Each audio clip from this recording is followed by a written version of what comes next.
ఈ 9 రోజులు నిష్టగా ఉండి లలితా సహస్రనామ జపంతో అమ్మను ఆరాధించాలి.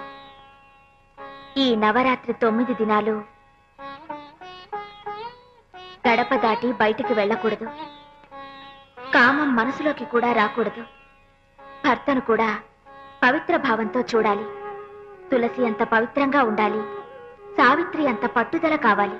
వ్రతం పూర్తయ్యే వరకు ఈ 9 దీపాలు ఆరిపోకుండా చూసుకోవాలి.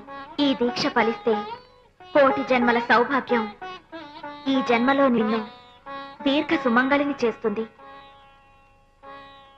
ఇక నీ పీడకల దూరమైపోతుంది.